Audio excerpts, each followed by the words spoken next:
नमस्कार दोस्तों, हमारे YouTube चैनल में आपका स्वागत है। आज हम मध्यकालीन इतिहास के अंतर्गत अगला पाठ लेकर आए हैं जिसका नाम है बहमनी साम्राज्य। तो चलिए शुरू करते हैं। बहमनी साम्राज्य जो कि यह TGT, PGT, GIC, LT आदि परीक्षाओं के लिए अति महत्वपूर्ण होने वाला है, तो इसको आप लोग ध्यान से सुनिएगा। बहमनी साम्राज्य का जो संस्थापक था उसका नाम है अलाउद्दीन हसन बहमन शाह, जिसको हसन गंगू के नाम से भी जाना जाता है। और बहमनी साम्राज्य का जो अंतिम शासक था उसका नाम है कलीमुल्लाह। बहमनी साम्राज्य की प्रारंभिक राजधानी जो थी वह गुलबर्गा थी और बाद की राजधानी बीदर बनी। तो बहमनी साम्राज्य में जो पहला शासक हुआ वह हुआ अलाउद्दीन हसन बहमन शाह और इनका समय है 1347 से 1358 ईस्वी तक। और अलाउद्दीन हसन बहमन शाह ने उपाधि धारण की थी जो कि थी दुत्ती सिकंदर की उपाधि थी एक, और दूसरी अमीर उल उमरा। यह दो उपाधियां उन्होंने धारण कर रखी थी। तो हसन गंगू ने MBT का मतलब हुआ मोहम्मद बिन तुगलक के साम्राज्य में फैली अराजकता का लाभ उठाकर इस साम्राज्य की स्थापना की और गुलबर्गा को अपनी राजधानी बनाया तथा उसका नाम आहसानाबाद रखा। इसने वारंगल के शासक कापय नायक को वार्षिक कर देने तथा कैलाश का किला छोड़ने के लिए बाध्य किया। इसने अपने राज्य को 4 सूबों में बांटा, जिसमें गुलबर्गा, इसी में बीजापुर शामिल था। यानी जब गुलबर्गा सूबा था उसी में बीजापुर शामिल था। उसके अलावा दौलताबाद, बीदर, बरार, ये 4 सूबे थे। इसने अपने साम्राज्य पर पश्चिमी तट पर स्थित दाबोल बंदरगाह पर अधिकार कर लिया, किंतु उसने हिंदुस्तान प्रजा से कर नहीं लिया। इसका अगला शासक है मोहम्मद शाह और मोहम्मद शाह का समय है 1358 से 1375 ईस्वी तक। तो हसन गंगू के बाद उसका पुत्र मोहम्मद शाह गद्दी पर बैठा। इसने मिस्र के खलीफा से मान्यता प्राप्त किया। इसने अपने नाम का सिक्का ढलवाया तथा खुतबा पढ़वाया। इसके समय की महत्वपूर्ण घटना वारंगल तथा विजयनगर के राजाओं से युद्ध था। वारंगल के शासक कापय नायक ने मोहम्मद शाह से कैलाश के किले की मांग की, जिससे दोनों के बीच युद्ध हुआ। इस युद्ध में कापय नायक पराजित हुआ और उसे रत्न जड़ित सिंहासन तख्त ए फिरोजा मोहम्मद शाह को देकर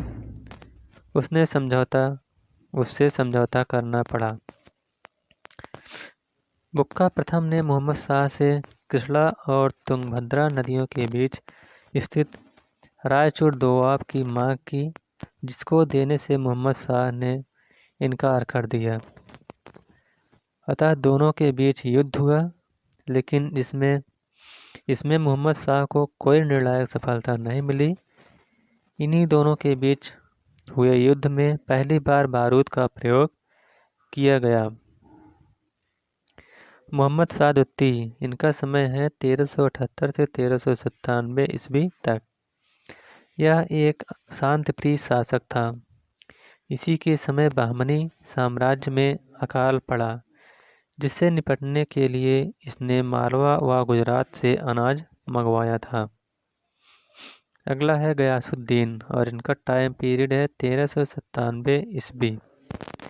तो यह मोहम्मद शाह दुत्ती के बाद यह गद्दी पर बैठा, किंतु इसे एक शाह तुर्क दास तगलचीन ने अंधा करवाकर गद्दी से उतारकर उसके भाई शमसुद्दीन को गद्दी पर बैठाया। किंतु ताजुद्दीन फिरोज शाह ने तगलचीन की हत्या करके गद्दी पर अधिकार कर लिया। अगला शासक जो है वह है ताजुद्दीन फिरोज शाह और इनका समय है 1397 से 1422 ईस्वी तक। ताजुद्दीन फिरोज शाह गुलबर्गा के बहमनी शासकों में अंतिम था। इसके बाद बहमनी राज्य की राजधानी बीदर हो गई। इसने विजयनगर के शासक हरिहर द्वितीय को पराजित किया। हरिहर द्वितीय के बाद उसका उत्तराधिकारी देवराय प्रथम हुआ और देवराय प्रथम ने मुदगल के सुनार की पुत्री को प्राप्त करने के लिए दोआब पर आक्रमण किया और सोनार की बेटी का युद्ध में फिरोज शाह ने देवराय प्रथम को पराजित कर दिया। परिणामतः देवराय प्रथम ने अपनी पुत्री का विवाह फिरोज शाह से कर दिया। फिरोज शाह स्वयं एक विद्वान तथा विद्वानों का आश्रयदाता था। इसने ईरान से आए विद्वानों का अपने दरबार में स्वागत किया। इसमें भीमा नदी के किनारे फिरोजाबाद नामक नगर बसाया। इसने दौलताबाद के निकट जंतर मंतर मंदिर बनवाया। यह कुरान की प्रतियां बेचकर अपना कर्ज चलाता था। अपने शासन के अंतिम समय में इसका दक्षिण भारत के संत गेसूद राज से के संघर्ष के कारण इसका साम्राज्य दूषित हो गया। अगला शासक है शिहाबुद्दीन अहमद प्रथम 1422 से 1446 ईस्वी तक। इसे अहमद शाह वली या सतवली के नाम से भी जाना जाता है। इसने अपनी राजधानी गुलबर्गा के स्थान पर बीदर को बनाया और उसका नाम मोहम्मदाबाद रखा। इसका प्रसिद्ध संत गेसूद राज से घनिष्ठ संबंध था। इसने फिरदौसी के शाहनामा की तर्ज पर खुरासान के कवि अजारी से बहमन नामा लिखवाया। अगला शासक हुआ है अलाउद्दीन अहमद द्वितीय और इनका समय है 1446 से 1458 ईस्वी तक। तो इसने विजयनगर के शासक देवराय द्वितीय को पराजित किया। इसी के शासन काल में पहली बार महमूद गवाह का उल्लेख मिलता है। अगला शासक हुआ हुमायूं और इसका समय है 1458 से 1461 ईस्वी। तो आलसी होने के कारण हुमायूं को दक्कन का नीरो कहा जाता है। यह एक आलसी प्रवृत्ति का था, तभी इसको दक्कन का नीरो कहा गया है तथा क्रूर होने के कारण इसे जालिम कहा जाता है। इसने अपने प्रशासन की समस्त जिम्मेदारियां अपने वजीर महमूद गवाह को प्रदान कर दी। अगला जो शासक हुआ उसका नाम है निजाम शाह या निजामुद्दीन अहमद तृतीय। तो इसने अपने साम्राज्य में प्रशासनिक परिषद की स्थापना की और महमूद गवाह को इसका अध्यक्ष बनाया। इसके समय महमूद खिलजी ने बहमनी साम्राज्य पर आक्रमण किया, लेकिन महमूद गवाह ने अपनी कूटनीति से बहमनी साम्राज्य की रक्षा की। अगला जो शासक हुआ वह है शमसुद्दीन मोहम्मद तृतीय। इसका समय है 1463 से 1482 ईस्वी तक। यह बहमनी साम्राज्य का अंतिम महत्वपूर्ण शासक था। इसने महमूद गवाह को अपना प्रधानमंत्री बनाया। उसे ख्वाजा ए जहां की पदवी दी। इसी के शासनकाल में रूसी यात्री निकितिन भारत आया। भारत यानी बीदर भारत में ही पड़ता है, वहाँ आया और मोहम्मद शाह तृतीय के बारे में लिखा है कि इसके महल में 7 द्वार हैं तथा प्रत्येक द्वार पर 100 लेखक तथा 100 सिपाही तैनात रहते हैं और जो आने जाने वाले व्यक्तियों के नाम लिख लेते थे। अगला शासक है महमूद गवाह। तो यह ईरान का रहने वाला था जो व्यापार की तलाश में बहमनी राज्य में आया था। अलाउद्दीन अहमद द्वितीय के समय इसका पहली बार उल्लेख मिलता है, किंतु अपनी योग्यता के बल पर वह बहमनी राज्य का वजीर बन गया और इसने शासन को सुचारू रूप से चलाने के लिए चारों प्रांतों को 8 भागों में विभाजित कर दिया। इनके 4 प्रांत हैं, जैसे पहला हुआ बरार प्रांत, इसके अंतर्गत गाबिल तथा माहुर आते हैं। दूसरा हुआ गुलबर्गा, इसके अंतर्गत गुलबर्गा तथा बीजापुर आते हैं। अगला हुआ तेलंगाना, इसके अंतर्गत राजमुंदरी तथा वारंगल का क्षेत्र आता है। और अगला हुआ दौलताबाद, तो यह दौलताबाद और जुन्नार इसके अंतर्गत आते हैं। महमूद गवाह ने रौजत उल इंसा तथा दीवान ए मासरी नामक की रचना की तथा बीदर में एक विद्यालय खोला। अगला जो शासक हुआ उसका नाम शिहाबुद्दीन महमूद शाह। इसी को महमूद शाह तृतीय के नाम से भी जाना जाता है, जिनका समय है 1482 से 1518 ईस्वी तक। तो इसने निजाम उल मुल्क को अपना प्रधानमंत्री बनाया। इस प्रकार की संपूर्ण शक्ति इसी के हाथों में केंद्रित हो गई। निजाम उल मुल्क ने षड्यंत्र करके महमूद गवाह की हत्या कर दी। अतः बीदर के सूबेदार अमीर कासिम बरीद ने निजाम उल मुल्क की हत्या करवा दी और शिहाबुद्दीन महमूद शाह ने अमीर कासिम बरीद को अपना वजीर बना लिया।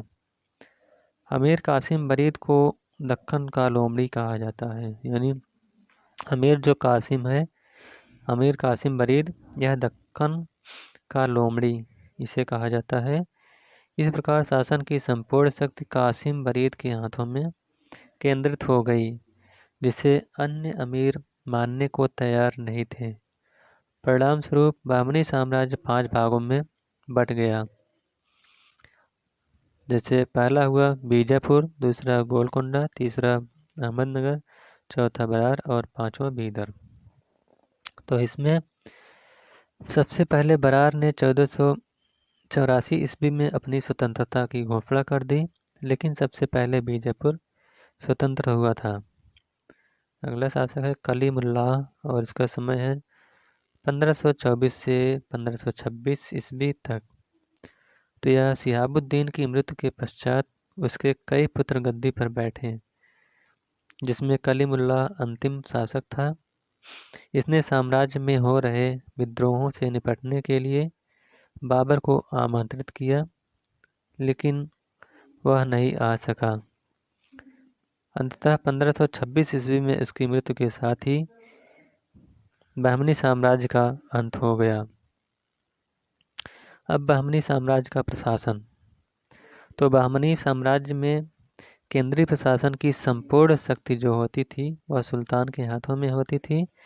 इस वंश के शासक स्वतंत्र शासक जैसा व्यवहार करते थे, क्योंकि इनका पद आनुवंशिक होता था। ये निरंकुश तथा स्वेच्छाचारी होते थे। ये स्वयं धरती को ईश्वर का प्रतिनिधि मानते थे। ये नाम मात्र के अब्बासी खलीफा को अपना प्रधान मानते थे तथा अपने मंत्रियों के सहयोग से शासन को चलाते थे। इस काल के प्रमुख प्रधानमंत्री निम्न थे, जैसे पहला हुआ वकील उस सल्तनत, तो यह राज्य का प्रधानमंत्री था। सुल्तान के बाद यह प्रशासन का प्रमुख अधिकारी होता था। इसके पास राज्य की मुहर थी। अगला अमीर ए जुमला, तो यह राज्य का वित्त मंत्री होता था। अगला हुआ वजीर ए कुल, तो यह वकील के अतिरिक्त सभी मंत्रियों के कार्यों की देखरेख करता था। अगला हुआ पेशवा, तो यह वकील के कार्यों में उसकी सहायता करता था। अगला हुआ सद्र ए जाहर, यह सुल्तान के पश्चात सर्वोच्च न्यायाधीश था, किंतु धार्मिक कार्यों एवं दान विभाग से संबंधित कार्यों को भी देखता था। अगला हुआ वजीर ए अशरफ, तो यह राज्य का विदेश मंत्री होता था। अगला हुआ नाजिर, यह अर्थ विभाग से संबंधित था। अगला कोतवाल, यह पुलिस विभाग का सर्वोच्च अधिकारी होता था।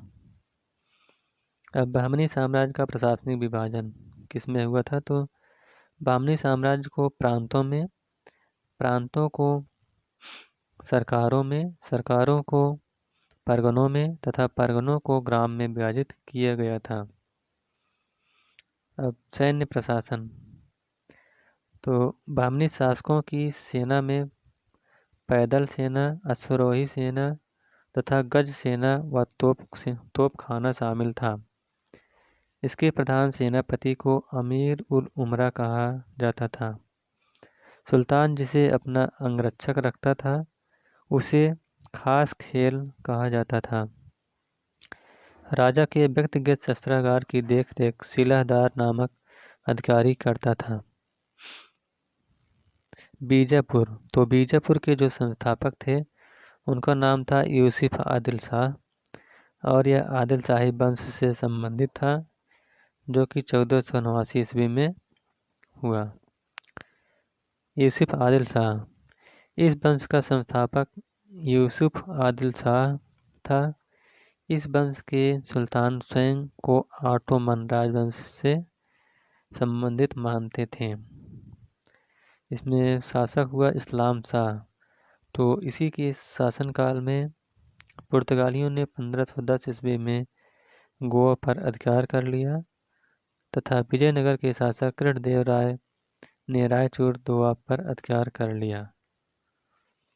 अगला शासक है हुआ इब्राहिम शाह। यह बीजापुर का पहला शासक है जिसने शाह की उपाधि धारण की। इसने फारसी भाषा के स्थान पर हिंदवी, दक्कनी उर्दू को राजभाषा केंद्रित किया। अगला शासक अली आदिल शाह, तो इसके समय शोलेपुर पर अधिकार को लेकर अहमदनगर और बीजापुर में संघर्ष हो गया।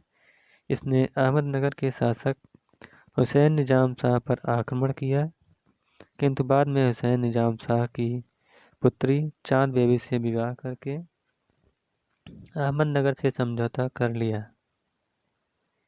इसी ने गोल गुंबद का निर्माण करवाया जो संसार का दूसरा सबसे बड़ा गुंबद है। अगला जो शासक हुआ वह हुआ इब्राहिम शाह द्वितीय। तो यह आदिल शाही वंश का महानतम शासक था।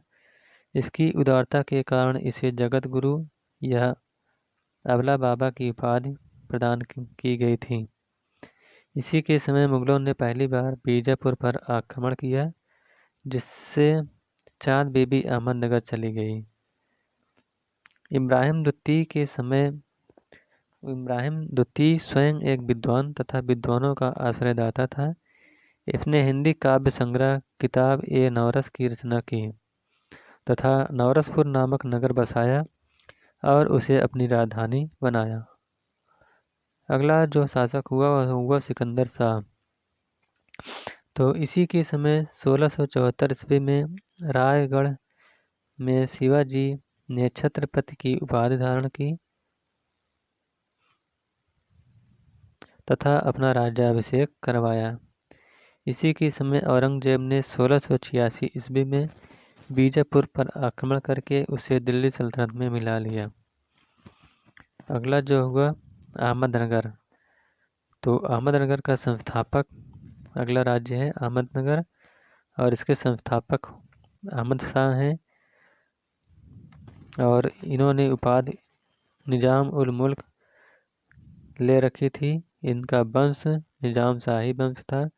1490 ईस्वी में अहमदनगर की स्थापना हुई।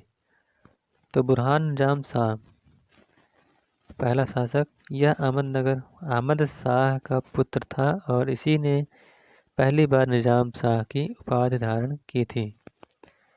अगला शासक हुसैन निजाम शाह। तो इसी के समय 1562 ईस्वी में बीजापुर के अली आदिल शाह, गोलकोंडा के इब्राहिम कुतुब शाह तथा विजयनगर के राम राय की संयुक्त सेना ने अहमदनगर पर आक्रमण कर दिया करके उसे खूब लूटा। राम राय ने बदला लेने के लिए हुसैन निजाम शाह ने दक्कन के मुखिया राज्यों का एक संगठन बनाया और 23 जनवरी 1565 ईस्वी में तालीकोटा या राजसी तंगड़ी का युद्ध हुआ और युद्ध में विजयनगर के शासक को पराजित करके इसका अंत कर दिया। अगला शासक मुर्तजा निजाम शाह। इसी के समय पहली बार मुगलों ने अहमदनगर पर आक्रमण किया था। अगला शासक इब्राहिम शाह। इसके 4 वर्षीय शासनकाल में अहमदनगर की स्थिति अत्यधिक दयनीय हो रही थी, क्योंकि अन्य 4 निजाम शाह अमीरों द्वारा सत्ता की दावेदारी पेश की गई, जिसमें एक पक्ष का नेतृत्व चांद बीबी तथा दूसरे पक्ष का नेतृत्व मियां मंसूर कर रहे थे। मंसूर ने अपनी सहायता के लिए अकबर के पुत्र मुराद को बुलवाया, किंतु कुछ समय तक चांद बीबी दुर्ग की रक्षा करती रही, लेकिन अंत में मुगलों से संधि करके बरार का क्षेत्र उन्हें देना पड़ा। अगला शासक मलिक अंबर हुआ। तो यह अबिसिनियाई दास था, जिसे दासता से मुक्त करके अहमदनगर का वजीर बनाया गया था। इसने अहमदनगर में फैली अव्यवस्था का लाभ उठाकर मुर्तजा द्वितीय को शासक घोषित कर दिया और स्वयं शासन का बागडोर संभाला। इसने दक्षिण भारत में टोडरमल की भूमि व्यवस्था के आधार पर रैयतवाड़ी व्यवस्था को लागू किया तथा भूमि के ठेकों पर देने के लिए इजारेदारी की व्यवस्था को समाप्त कर दिया। अंत में अकबर के समय शाहजहां ने इसे मुगल साम्राज्य में मिला लिया। अगला जो राज्य है वह हुआ बरार। तो इसका संस्थापक जो था वह फतेह उल्लाह इमाद शाह था और इसको इमाद शाही वंश के नाम से जाना जाता है और इसकी स्थापना 1490 ईस्वी में हुई।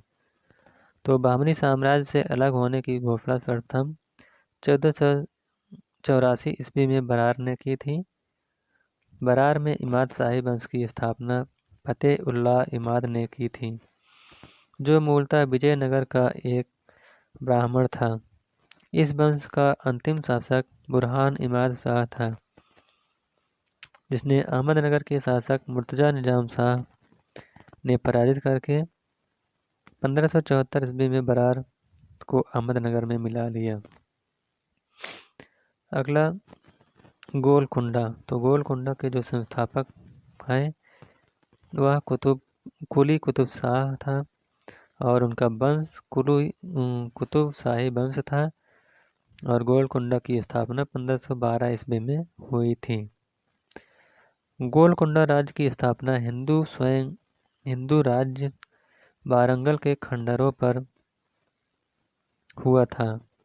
गोलकुंडा साहित्यकारों के केंद्र स्थल तथा हीरों की खानों के लिए विख्यात था। इसका पहला शासक इब्राहिम कुतुब शाह हुआ। यह गोलकुंडा का पहला शासक था जिसने कुतुब शाह की उपाधि धारण की। यह स्वयं विद्वान तथा विद्वानों का आश्रयदाता था।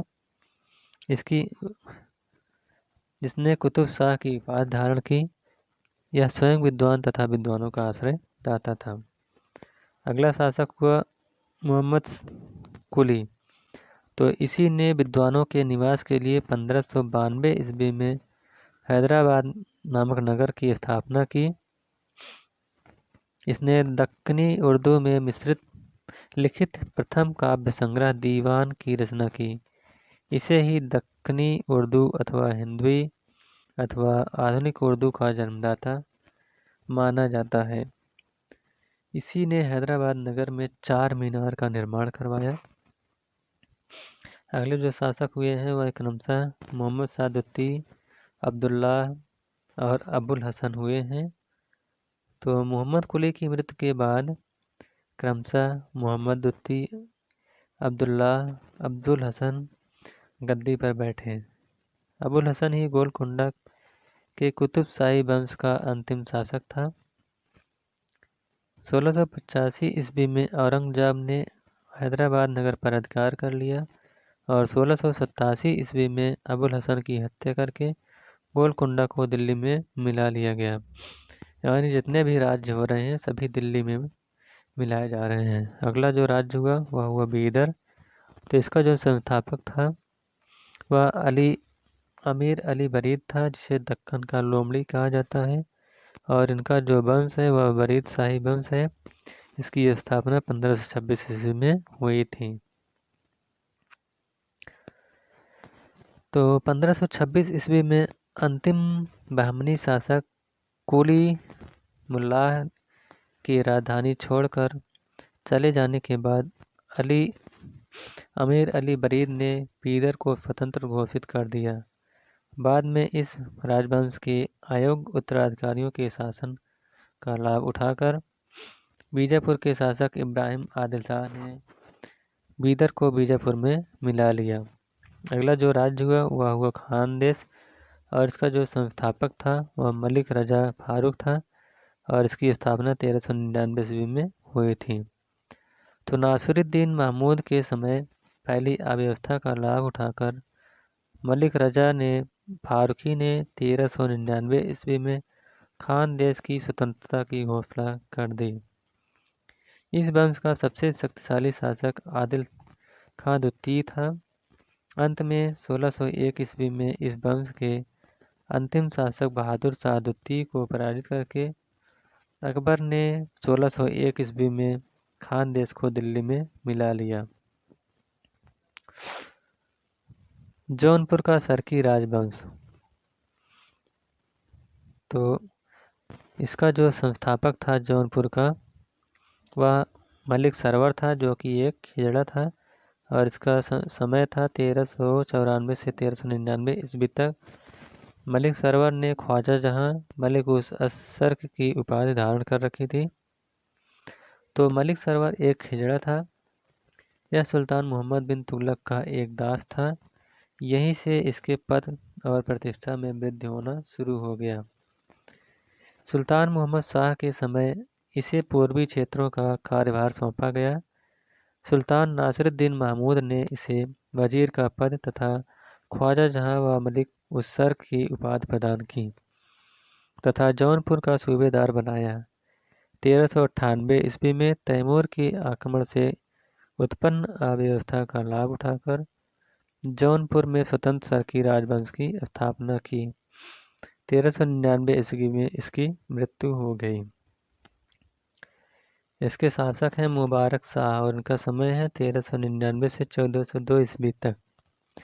तो मलिक सरवर की मृत्यु के बाद मुबारक शाह गद्दी पर बैठा।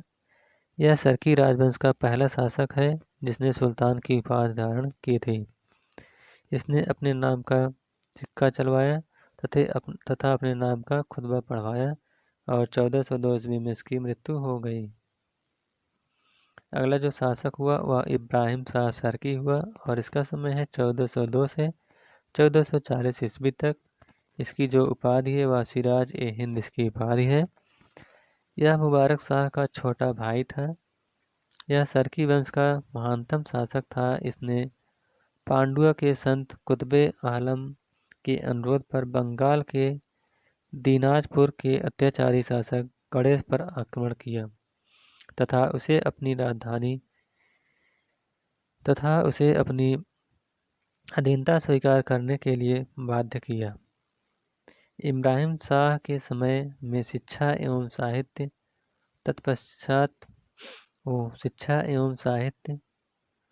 तथा स्थापत्य कला का विकसित रूप देखने को मिलता है। यही कारण है कि जौनपुर को पूरब का सिराज कहा जाता है। इसी के शासनकाल में स्थापत्य कला की एक नवीन शैली सरकी शैली का विकास हुआ। इसने फिरोज शाह तुगलक द्वारा प्रारंभ किए गए अठाला मस्जिद को 1408 ईस्वी में पूरा करवाया तथा 1430 ईस्वी में झांझरी मस्जिद का निर्माण करवाया। इसने कवि विद्यापति ठाकुर तथा दिल्ली के काजी शिहाबुद्दीन इब्राहिम को संरक्षण दिया। अगला जो शासक हुआ वह हुआ महमूद शाह, और महमूद शाह का समय है 1440 से 1457 ईस्वी तक। यह इब्राहिम शाह का पुत्र था। इसकी सबसे बड़ी उपलब्धि चुनार विजय थी। अगला जो शासक हुआ वो उसका नाम है मोहम्मद शाह, और इनका समय है 1457 से 1458 ईस्वी तक। तो यह महमूद शाह का पुत्र था। इसका मूल नाम भीखम खां था। यह एक अत्याचारी शासक था, अतः इसके भाई हुसैन शाह ने इसे गद्दी से हटाकर स्वयं गद्दी पर अधिकार कर लिया। अगला जो शासक हुआ उसका नाम है हुसैन शाह सरकी। 1458 से 1505 ईस्वी तक इसका शासनकाल रहा। तो यह सरकी वंश का अंतिम शासक था। इसने जौनपुर में लाल दरवाज़ा तथा जामी मस्जिद का निर्माण करवाया। इसके समय में दिल्ली का शासक बहलोल लोदी था। बहलोल लोदी ने इसे 1479 ईस्वी में पराजित करके बिहार भगा दिया तथा जौनपुर पर अधिकार कर लिया। हुसैन शाह की मृत्यु 1505 ईस्वी में हो गई।